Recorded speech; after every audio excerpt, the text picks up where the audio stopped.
got an idea.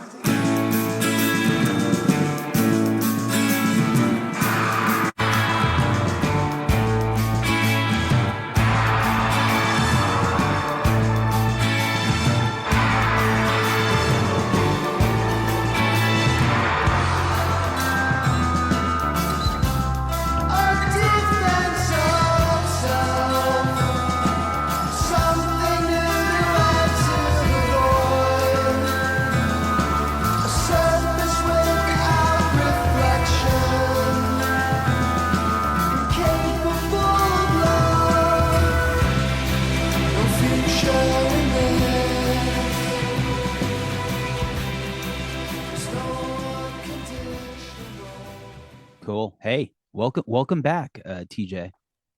Yeah. I see that that lovely Faith No More shirt. My favorite one. I'm gonna ask you, Yeah. out of the last four before they went away, what's the best album? Oof. That's honestly, I mean, Actually, you know what? Give me an order because they're all really good. So the Real Thing, to why am I forgetting the Swan album? That's Angel Dust. That's like my favorite. Okay, so the Real Thing, Angel Dust, King for a Day, and the Brown album. Is that what it was called at the end?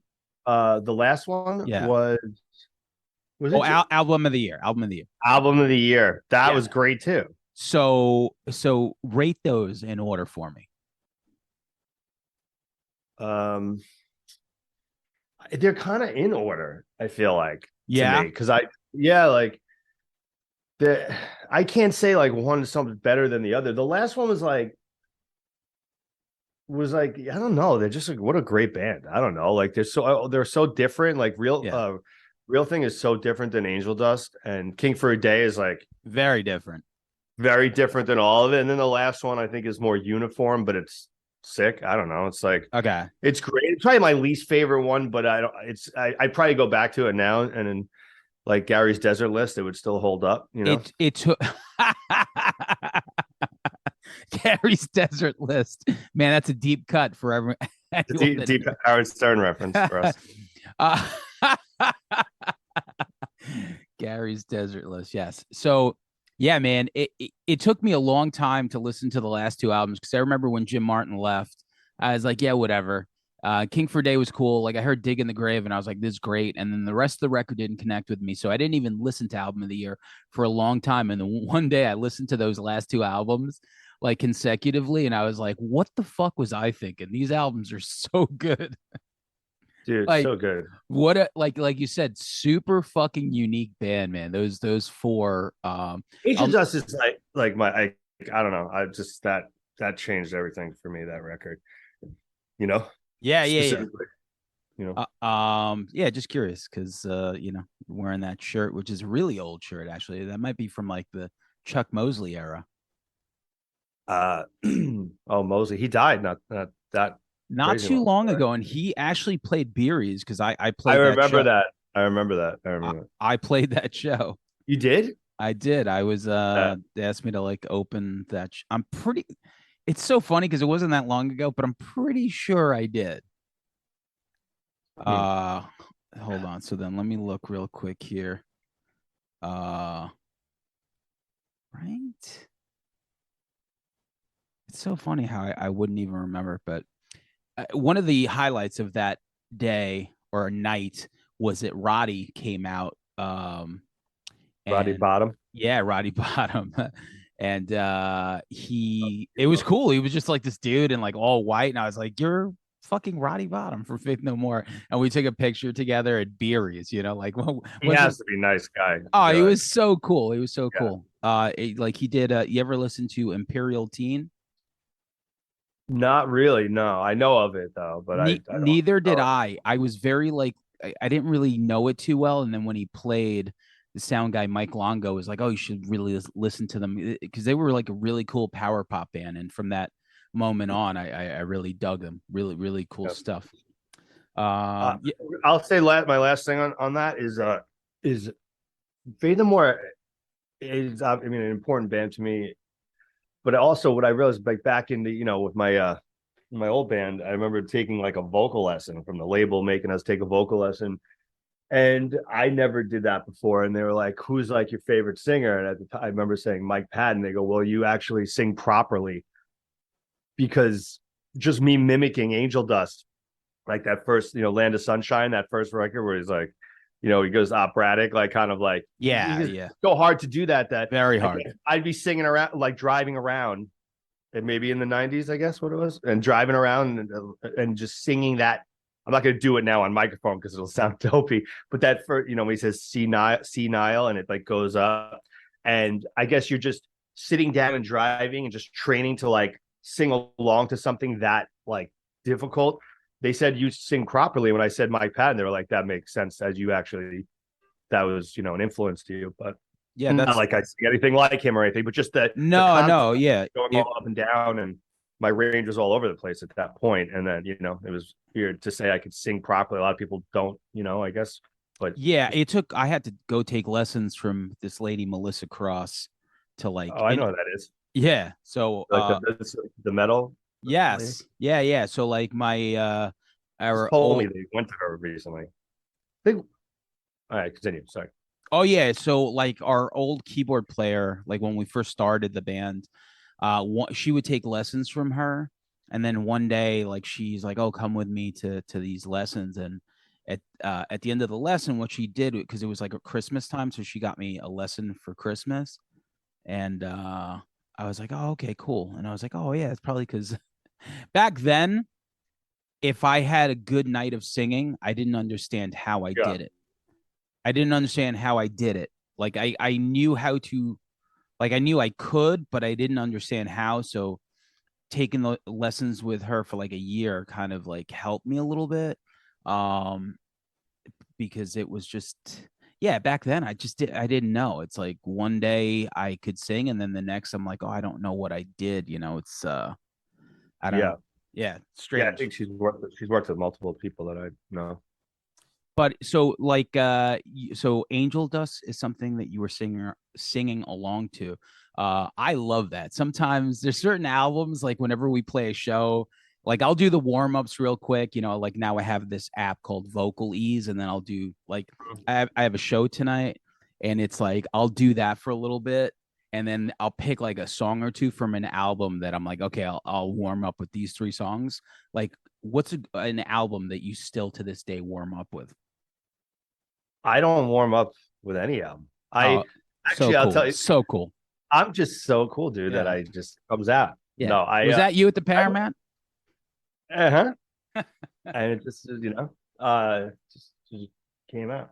I no, what's funny is that when I was touring a bunch, men, women, children, I had like after I took that lesson, I remember I had a vocal tape, and I was like had this weird OCD with this vocal tape, like I needed it, and I was like I remember having meltdowns. It just like if like so I think someone like lost my tape one time, and I had to go get another one. I don't know, but I would do it every show. I'm sitting in the van like, Yep. oh, Yep. Yep. Yep. Yeah. and I dude, and then I just did that all the time. And one day I'm like, this sucks. I'm like, I lost my voice once a tour anyway at some point, and I was just like, I not that I'm sure all that's great, obviously it is, but I just gave up doing that. So I just don't think and especially with these people, I don't know, like my I guess the vocal, like how I sing is a lot more than this relaxed, you know, sitting on top kind of like I don't know. I like feel very natural and effortless the way that I sing and That's a you great know way. Yeah, it's a great way. Like I have a friend Eric and he used to sing in a band that sounded like hot water music. And then somewhere along the way he like transitioned into something that's a little bit more like Dinosaur Jr. and like so he's just like I just don't want to like I don't want to scream my vocals anymore. He wanted it to be like more of like lax thing. And yeah. yeah, it's like maybe the older you get, like you just kind of like adjust to your voice as I think opposed to like, hey, here's my register. I'm gonna write a song that's completely like scraping the yeah. ceiling the whole way. Yeah, I don't know why. I think I remember at the beginning like we were just like I think we trying to just do have no boundaries. And I just remember I'm singing from like the top of my range to the middle to the low, like all the time. And every song would go up to like falsetto and this and that. So I think maybe after that, I think I don't know. And then plus that was that Men, Women, Children was, you know, 4 people, 5 people, whatever. And, you know, when I did These People, that was me just, it was towards the end of that. And I was just writing songs and they came out a certain way. And my vocals just came out that way where it was like, in this way that it is now. You know what I mean? I'd have moments where I kind of pushed it a little bit, but it's really just like this, like very, to me, a relaxing, natural, like the vocals are just one element to like calm you while the rest of the music, I have no boundaries even in These People. You know what I mean? The music could do whatever. I'm not basing everything off my vocal acrobatics. You know what I mean? Yeah, And yeah. to me, I find that more comfortable as a songwriter and whatever. You know, I'm not like, how do I make it crazy? You know? No, no, yeah, it's a cool evolution, and I welcome it too. You know, sometimes like we'll throw in something that I try to sing, you know, like I'm like, okay, this is my register, and now it's like, oh, maybe I'll throw in a capo, maybe I'll change the key. Like back then, I wasn't thinking that way. Back then, I was thinking like, this is what we play in. So if I can't nail it, then who gives a shit? I'm gonna try anyway. Yeah. I just didn't really have that comprehension. So, but yeah, so These People put out an EP of 4 songs, and Yeah. In Place of Time, right? So before we talk about that, you know, we'll save that for the end because there's 4 songs on there. I'll tell you my favorite. Mm-hmm. You guys just played the Paramount with Live. I was downstairs watching Mike Cooley from the Drive By Truckers. Yeah. You guys were making a lot of noise upstairs. I was trying Yeah. to. How do they have shows at the same time at that I place? don't know. I was thinking because you're like, I'm playing there Wednesday. I was like, that's Wait, weird. so you heard I'm me play? Even Yes. No, no, I didn't hear. I heard. So I got there at 9 downstairs, and there was like rumblings, yeah. and it was the first time like I saw a show at Spotlight, and I was just, and it's just him. So it's Mike doing single picking with his fingers, and Just like occasionally, and just deep bass coming through this. yeah. So you hear like a rattle, and Oh, like, that's yeah, so horrible. I. They built that and then went, damn it. But yeah, Jameson said that it was the first time that that's happened, but still, but you know, shout out to Spotlight. Yeah, it's We, I didn't see it by the way. It's rad. oh my god, we got to do something there. I told him Okay. like I'm looking to do Yeah. something there in like March, like you know, 3 bands will put something together. Maybe we'll do that. Yeah, maybe. Yeah, because yeah, that's really. It's a cool spot, man. I talked to Really. him about that a little bit, but I'm so pissed because I was running around. You know how it is in show mode. I like was Yeah. like Oh I yeah. wanted to go down there, but I just had like a million things to do. But Yeah. When it comes to show mode, especially for the singer, like I try to, yeah, like I'm like, man, until I get this set out of my vocal oh cords, man, right? I'm like totally nuts. I think actually, and I was the best I've ever been, and it's like still it's still hard to explain that to somebody. I think of like when you're for something like this though is like obviously like a random thing. I mean, we got added to the show; it was already sold out, and then what are they like 1,600 capacity that Yeah. venue? Yeah. Yeah. So the show was already sold out. We were on the show. You know, I couldn't. I was more like worried about getting people in. That's why, I mean, if I had my brain together, I would have definitely tried to at least make sure. I mean, you didn't even say anything to me, so it's really on you. But I just didn't. So here's the thing. I would have snuck you in somehow. You know, The they're thing, they're awesome over there anyway. I mean, the thing is this: 100%. You're like, I'm playing there Wednesday. I'm like, I'm gonna be there Wednesday. Um, you know, it was one of those things where it was just if you didn't say anything, I'm like, okay. I'm like, maybe there's like other people and they want to watch live. So it's like I didn't really want to just interfere. yeah. But if you're like, oh, just come up when you get there, then I'm like, all right, I'll make it a point to get there at 8, go upstairs and then come down. And well, yeah, you said you had a show, and when you, it's like in that mode. I'm like, I like compartmentalize. Like, all right, he's busy because he's going to see something else, so that's why I didn't. I had no idea that it was starting at 9, but it Yeah. makes sense because it was only him, and then he played for 2 hours. So it was just, Yeah. I thought he was going to start at 8, maybe 8 to 9:30, 10 o'clock, but like they moved it to 9. So I'm Yeah. like sitting here at 8 o'clock, going like, I guess I'll just hang out here and then I'll leave. But anyway, Yeah. great venue. I love the Paramount. So give me the rundown as to what that day was like. Well, it was wild. I mean, um I don't. I guess it's just in that there's so many things you have to do, especially like playing something like that, where in that time frame that we had to play it, because it wasn't like I didn't know we just got the show on. I think it was like Thursday, and then the show was the following Wednesday. So I didn't really have time to make more merch. I realized I was kind of out of certain stuff. And we had to like do some hand printing stuff like that. Just I don't know. It was so many factors. Like, dude, my to-do list was just totally nuts. Fixing the stage plot, all this, you know what I mean? Like, I mean, basically, I don't. It's hard for me to express. There's just so many things you have to do. If only you were on a podcast. If only it was on a podcast and I could explain it. So, in my head, I'm like thinking that now, but honestly, it was a bit overwhelming, but it made it happen. I'll tell you this. Yeah, I don't know. If only you had a lot of free time during the day. If only I had a lot of free time during the day. But it was great. The club was awesome. Like I knew I'd played there before. I think we played there with Glassjaw like Thanksgiving a bunch of years ago. You guys or these people? These people, yeah. Okay. And so I knew a lot. I knew some of the people still work there, and they're awesome. And they made it very like stress free and cool. Like Brad Cordero, yeah, from St. Hood Reps, and he did monitors, and he was really cool. And everyone, I felt when I went in there and saw the vibe of everything, I was like, all right, I don't need to like really be tripping out. You know what I mean?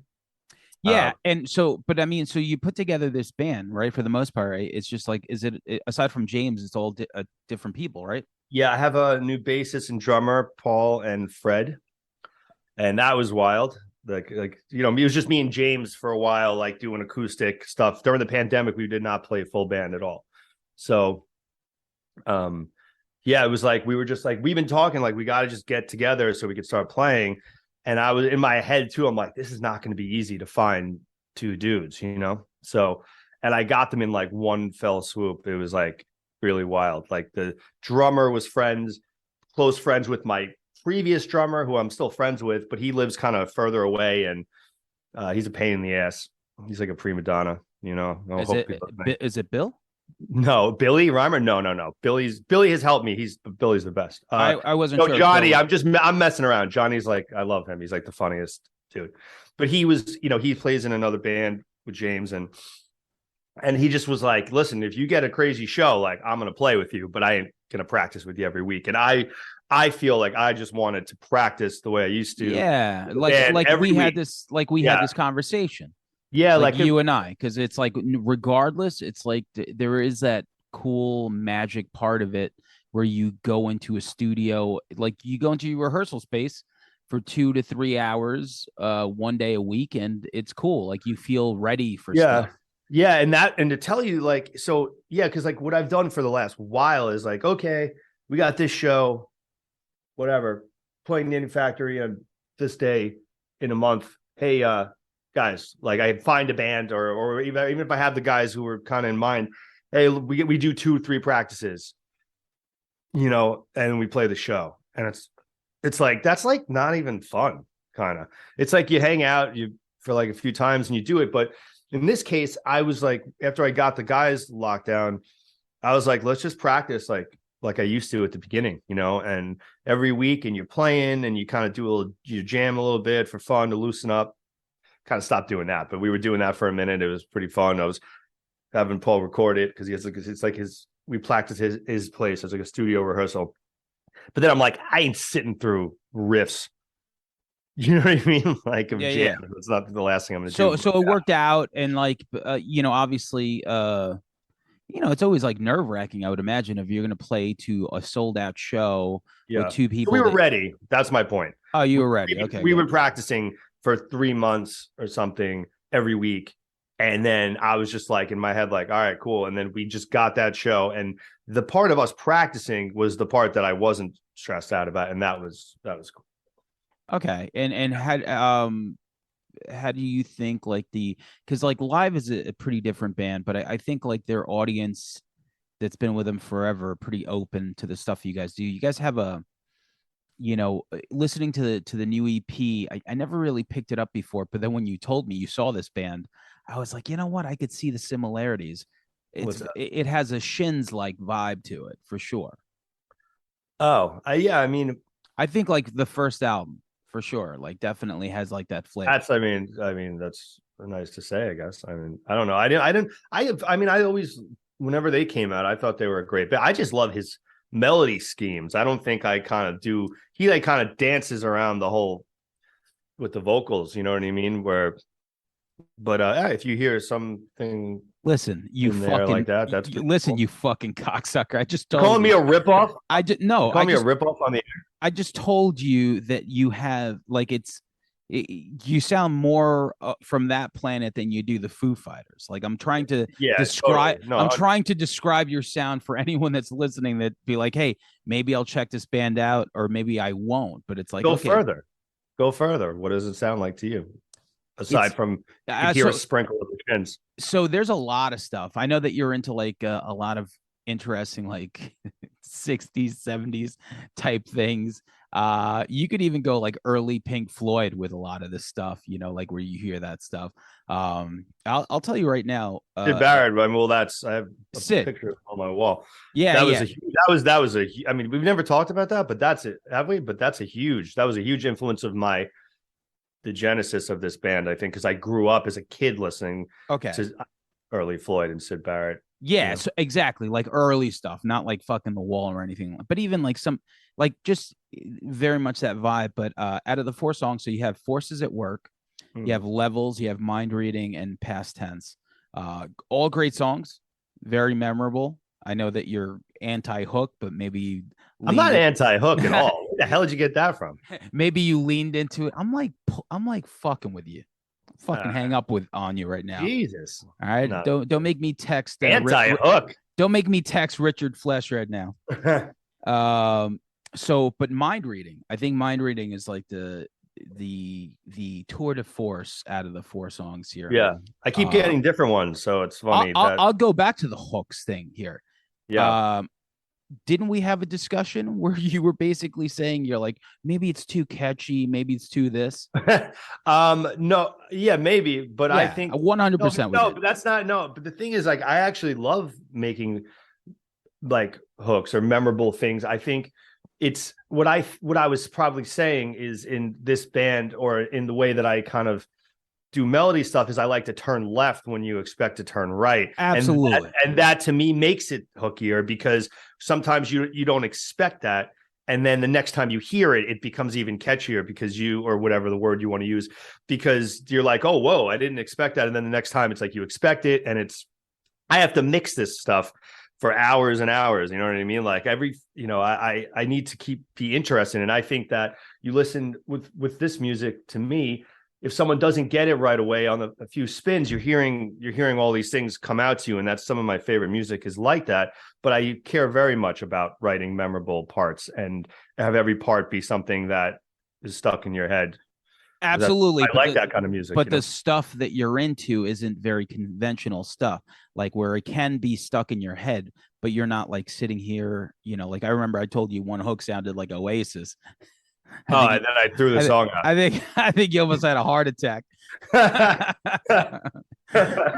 You know, Well, you're talking about something because you're my friend, and I played you a few things that aren't even coming out for a bit, and I kind of after this EP, I kind of go into another direction where I kind of changed my format, and I'm down to tell you about that in a second. But that's that batch of songs that you're talking about where I wrote in like that was like towards the maybe end of pandemic or something, but it was like totally from scratch, acoustic, walking yeah. around in my boxer shorts for a week at a time, out of my mind. Let me get that visual. Hold on. Yeah, get it, because I'm not wearing pants now, so I'll stand up. And just writing these tunes like that, making sure the vocals, the lyrics, the song is great.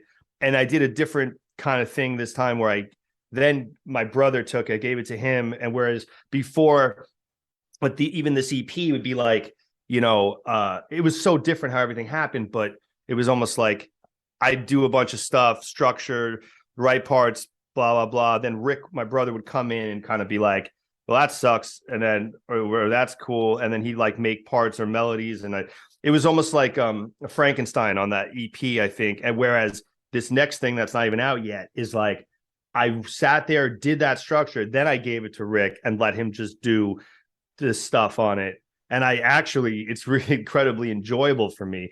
You know, on this, I'll do like a guitar, like I'll literally give like the acoustic structure, the vocals, and like a guitar solo, and then I don't have to think about it. And then I get back this like wonderful thing. So that's only been on like, you know, a handful of songs of the new stuff, and it's really really rad. I have to say, I'm not trying to get too deep into that whole thing, but it No, was no, yeah, yeah, it's cool, cool. and you do get to bounce stuff off your brother, who is also, you know, super talented, and you guys have an interesting like working relationship as well. And Rick he, Penzone, Richard T. Flesh. that's right, for sure. So, what's he up to? He's just always making music and art, and he's got some cool stuff going on. I don't think I can't mention stuff that he's working on a few pretty notable things at the moment. You know, All right, so are you. I mean, you can't mention those either, probably, right? I can't mention those either. Yeah. Okay. Well. Yeah, I'm working on a few things that I can't talk about. So, Yeah. what are we on a podcast? Yeah. But anyway, I didn't mean to dive, go dive too deep into that other stuff. But anyway, you were saying about the EP. So. Yeah. So And I hate hooks. Continue. What were you saying? yes, you do. And Oasis. I actually don't hate Oasis. I just am a more of a Blur fan. Oh You know, yeah, yeah, for sure. but Via text you do then maybe. Uh, text things up. so let's go through these four songs real quick. Forces at Work. What do you want to tell me about that song? Forces at Work. That one was around for a good amount of time. I couldn't even tell you. Like the bass and drums were. That was something where Mike Sapone, Yeah. Long Island's famous producer, Mike Sapone. Uh, I think I was doing another session, and I think Rick. I think I was like a throwaway tune that Rick just did like this kind of like a drums and then just did a bass line. Because if you notice in that song, the drums and bass are the exact, same thing. It's like a live loop, you know what I mean? It's not cut. And then I remember I kind of took that thing at some point, and I think I just duplicated however long it was and left space in the middle and kind of wrote chords around the whole thing. And guitar stuff made it into it was very Frankenstein of a song that's been around for a while. So it's funny how that was done. I think Rick helped me with melodies, like just on guitar, and I sang and wrote lyrics, and that's how that song essentially came about. And it's very funny because I don't know how I couldn't sit and try to write a song like that. You know what I mean? That was totally just, came about in that way. It was, I'm not going to sit with, you know what I mean? Like, that's not like you sit with acoustic guitar. That was like production cutting up. Yeah, yeah, yeah. So and that's a like, an interesting take on stuff too, like which I don't think I've ever done stuff like that. So I'm always fascinated by stuff like that. I'm Mhm. usually the acoustic guitar guy walking around in his Yeah. boxers. So let's do Levels. Tell me something about Levels. Levels. I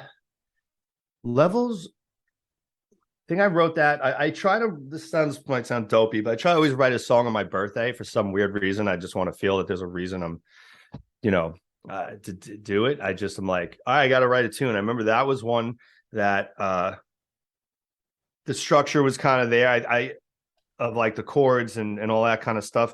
I remember I play the bass line, the boom, doom, doom, doom, doom, doom, doom. Like that was just something I had. Then Rick does the verse. It's really funny because if you listen to it, I mean, he's significantly better than me at bass, but it's very funny how I don't think, unless I told you that, you would hear it because the tones and all that kind of seamlessly go in, and how the parts change so drastically. It works. That one I had Walter Schreifel sing on. There was like a little brief period because me and Daryl worked on his song called Overjoyed. You guys check that out. Yeah, it's very good. Love it. So he was in our studio in Wanto at the time. Me and Daryl Palumbo had that studio. And then I've been friendly with Walter for a long time. And I remember I kind of was like, can you sing backups on stuff? And he just came in and did like 3-4 tunes of just in there, like doing backups, like in no time at all. But I ended up, I do remember using the vocals. He did some really cool stuff on that. If you listen to the vocal harmonies on the bridge and the hook on the chorus, it's Walter, and it's really cool. So I don't know. I guess that's all my info on that too. We're really breaking it down. Actually, this is a Yeah, why not? Okay. So You know, anyway, yeah. So that was it's not like Chinese Democracy or double album here. You know, no, yeah, true. there's only We only four got songs. two left. No, Yeah. yeah. No. So you know, mind reading, which is like I said, it's just man that whole Hmm. just that outro. I think James posted a clip of it, right? I'm not Oh, sure. from the show? Yeah. Yeah, he did. I haven't reposted clips on my thing because I'm kind of just I don't know why. I just Why you got to pick through? I mean, that's what.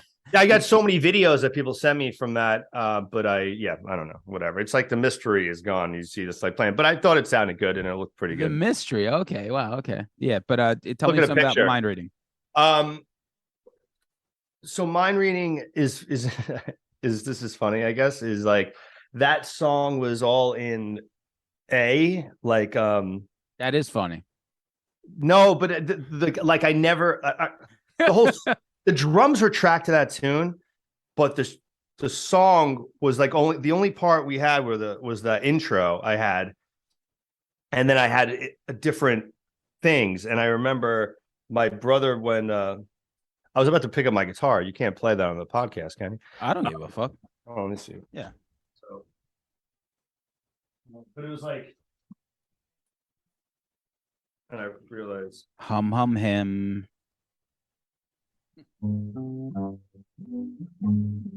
and I remember whatever it did, it stayed in here, and then eventually it went to whatever. Also, it's a joke because that song is this guitar is actually tuned to all D, so that didn't even make any sense. No, but it's I love that riff, the you know, like that riff that you played because it's so you know, there's something about it, like, you know, like the note choices and stuff, very cinematic, you know. So my point is on that is that was in it stayed right, but it stayed in that whatever I had before stayed in the world of that note.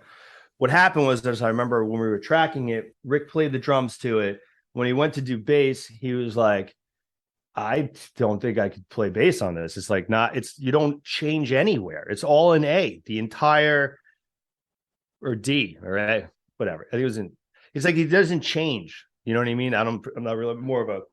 I play by ear, so I couldn't tell you at this moment, but it never changed whatever it was. And so he was like, I can't even. I don't really know what to do because it's going to feel boring to me on the bass if you just stay in this same thing. You know what I mean? So I remember I literally just in the computer just cut out the verse and the chorus and rewrote the chords to what they are now.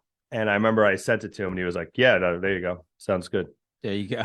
It was like as simple as that, you know, but it's funny. I want to find the original at some point because yeah, I understand what he's talking about. Now, if you listen to the song, it has the riff, it goes to another place, it goes to the chorus, it goes back to the, you know, so Yeah, when someone points something out like that, you know, when it comes to songwriting, you know, it's man, I'll tell you this, like the last EP we did, I had a song, you know, the single that actually came out, like Mark heard it and Mark's like, yeah, awesome. And I was like, cool.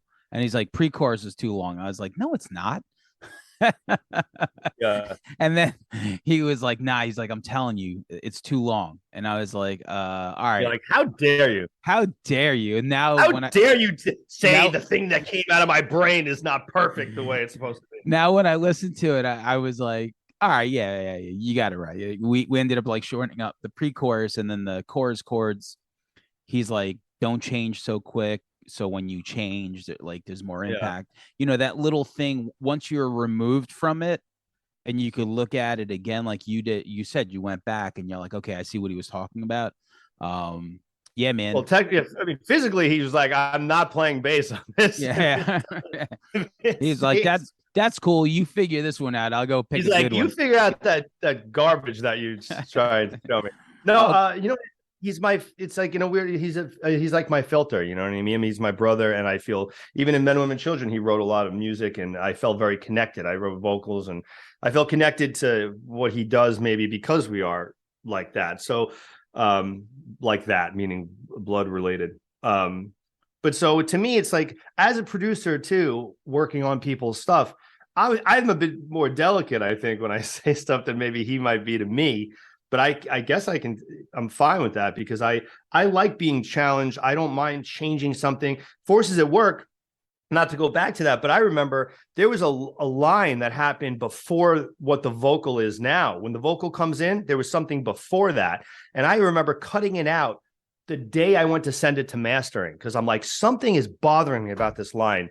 It is Yeah. not right. Yeah. And I cut it. I remember my bass player at the time being like, dude, like, why would you do that? Like, I'm like, because I know I just feel it. When I send my stuff off to be Yeah. done, after it's mixed, that's when I commit to it. And that's why, and I feel like when I can listen back to stuff, I have very few regrets on almost anything that that I've made that decision on. But that was a funny one to just cut at the beginning. My point being, as a producer, when I talk to people, I am way more critical on myself than I am on other people. And regarding these people's stuff, my brother is really like my filter where I respect his opinion and I understand what he's saying to where I have it drives me nuts when people can't change something that is not, when this their head, they're like, this, no, I made this. So this is it. It's like, Yeah. But what if you take that extra 24 minutes and maybe think of something that's better? But that's my own theory is like if the No, but people you just have to respect the person that's saying it though. That's that's the key. point. Yes. I Because mean, yeah, if 100%. listen, Nickelback is a platinum selling band, but if their producer came to one of us and was like, "Hey, you should cut this out," then I'd be like, we're not really on the same planet. We're not coming from the same world." But if like, the dude from Super Drag said something to me, I'd be like, Yeah. I gotta listen to this guy. Sure, for sure, for sure. And I guess, yeah, I guess that was my point though. You have to respect the person, and you say, well, what do you like? Even when I go to produce people, it's like, and whether I'm good or bad is obviously subjective. It doesn't matter. But my point is, if you hear my band, you hear stuff I've worked on, and you like what I do, then that should be in the color scheme of what I'm, can offer in my opinion. You know what I mean? So that's that. But I do think that people sometimes get really like I actually get kind of turned on when I find something that's Whoa. better than what I originally thought. When I push myself, like we're talking about mind reading, like when I changed that, I went, oh, like I would have never done that. And that to me is now how it is how it was supposed to be. If my ego got in the way of being like, whoa, whatever, he said that, but I don't know, whatever. Like Yeah, you can't have that. no, but it happens all the time for sure. I'm sure I've done it in the past. Speaking of You're a prick. past, So speaking of past, yeah, let's do the last song, past tense. Give me something about it. past tense. That one, that one I remember I kind of had like the crowd rock like program beat happening. And I remember I just moved to Long Beach at the time when I wrote that song. And I had this like very busy surfy riff happening, same chorus as what's going on. I kind of wrote that whole structure. I just remember Rick played bass on that to whatever the structure I had, and then it evolved as time went on. I made that intro riff like it was so big. It was like it was like some ridiculous riffy kind of thing, and then now it's like the dun dun dun dun, like it's super relaxed on those parts, and then it goes to the chorus. So that was kind of written in that way, I think. Yeah, and the melodies were just very spaced out, and Song makes me want to do a Coke line off a surfboard. yeah, I think it's funny that it does have that surfy thing. It was like right when I moved to Long Beach, and I remember just working on it, and Walking around in like a grass skirt, writing that. yeah, a grass skirt with a speedo, like what people do in Long Beach, New York. Right. That's what I And heard. trying to do any other thing fun fact on that, but I mean, I not really. I think it was then at some point we took the electronic beat out. Rick played real drums to it. It added, the kind of very tasteful fills that are in there. I think I do keep the drum machine, the original drum machine, like in the bridge part for a second. I don't know if you just like it just comes in out of nowhere. It almost doesn't make any sense, but it works. My Well, solos and my solo and that's pretty funny. A lot of my guitar solos are just stream of consciousness. Um, I don't talk about this often, but I'll say it quick. Is that my guitar solos are like I do not plan them in any way. I just do takes, complete whatever comes out, if I have to cut together, I will, out of it to make one thing. But I always find my solos very funny because you couldn't sit and write that, because who the hell would do that? There's complete nonsensical information. But together, it works. That's a one element that I actually have a lot of fun recording, because it's like I'm not thinking anything other, just like feeling something coming out. You know what I mean? But so that song has a very dominant like dual guitar thing that is like you're hearing like a hammer on at one point with not, you know what I mean? And it makes one thing. So very unique to you. Yeah, man. Certain things are just, you know, God, I forgot who we were talking about the other day. Maybe we were learning songs for like a Halloween cover set, yeah. and it might have been the Dead Milkmen, where we are just like, you're learning certain songs and you're like, yeah, man, unless you like wrote this yourself, it's very hard to duplicate, because Yeah. it's so like distinctly, one person. It should uh Music should be like that, Like it, so I just want to know, for this EP, what does Deb give this out of 10? my mom, Yeah. she always gives me the tens, but I think she's just, I don't know. It's just, Deb. I think she birthed me. So Okay, Deb. no, I don't know. She heard it. She was just like, wow, this is great. I don't know. So 10 out of 10 from Deb. 10 out of 10 from Deb. Okay, good. Yes, I don't know. I didn't really spend much time talking to her about it. I think she just asked because she knew it came out and I sent it to her. But I can't. Oh, I remember. Oh, wait, this is actually funny. No, now I remember. Okay. Oh, okay. So, so, I, she, I think because I made the music video for Levels, and I think I sent it to her, and she was like concerned about my lyrics. Oh, wow, Like, that's funny. that's what it was. And then Forces at Work too. I got some review and it said like unseen forces, and she's like, like concerned. But the Forces at Work thing, I think, is the lyrics are very questioning existence, I guess. And she was very, very concerned about that. I'm like, really? That's pretty much I don't know. I think that's okay to do. But Yeah, it was so funny. so When we don't know what we can't see. That was the line. And she was like, my brother played my mom. I never send my mom shit because like I don't know. But my brother played her like our last video, and she was just like, I'm gonna get all those guys a shaving kit. And I just thought that was like the funniest review, because like she didn't care about anything other than the fact that like that's kind of a funny thing, like just musicians' moms reviewing their own album, Yeah. Or like their own whatever it is. Yeah, it's like you send him stuff. He's like, all right, what do you think of your son's video? Yeah, nothing about the song, nothing. She was just like, these guys all need a shaving kit for sure. I'm like, okay, good. Nailed it. Yeah. Cool, man. So what's the rest of the year? Like, what are you looking to do? Actually, so the year's almost over, and like I was having one of those like existential, like, what the fuck am I doing type thing. So just because we've been kind of sleeping for like the last like 5 or 6 months. So I plan to do a lot of extra shit next year. So I'm gonna ask you, in a perfect world, like, what do you want to do next year in regards to the band? I just have plans on essentially I think we're gonna do a video for Past Tense. That's what I was working on. We did a live thing actually in the studio over at Westfall. Billy Reimer played drums. It was a live thing for mind reading. So I actually have me and Jimmy Usher edited us live at Westfall for mind reading, but it's actually legitimately live, and it sounds pretty good. So might put that out, do a real video for Past Tense, and I just am working on, we're working on just playing and getting shows and supporting that stuff. I just have, just doing some interviews and want to promote that as the EP. I just want to promote it until, after the new year as hard as I can. And then I already have other stuff that's going to come out, I guess, that I'm working on, I mean, pretty much the next batch of tunes I was talking about, those are all pretty much done. I just have to kind of revisit the mix on that. And yeah, I don't know. We put this out. We have a cassette for the In Place of Time EP, which is, we might as well have put it out on a shoe.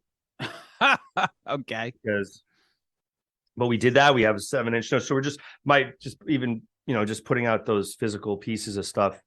Um, teamed up with my parallel division label with Greenwich Recordings for some of those like physical stuff. So I don't know, I might do another physical of the EP instead of it like I said. We might do a 10-inch or a 12-inch for that as well. So just a bunch of stuff like that is coming out, and I'm gonna just pretty much do as much as I can before I move on to the next piece of music. So Cool. Well, listen. Thanks why do for you make me say so much stuff, dude? thanks for hanging out.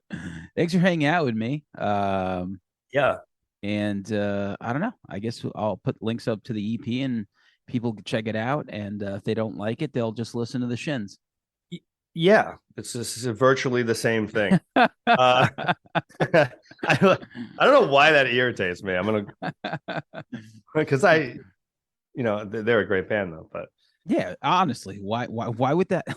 Like when someone, God, I'm trying to think of like what the worst comparison we ever got was, and and I'm annoyed about the Shins, and they're great. yeah, I'm thinking like I have a friend from like neighborhood, like somebody that grew up down the block, right? Yeah. So sometimes these are like adults now, and they if you didn't grow, like if you didn't evolve into like going to like shows or doing things, you have no real point of reference of things. You're Yeah. just a normal guy with a house and like a dog or some shit.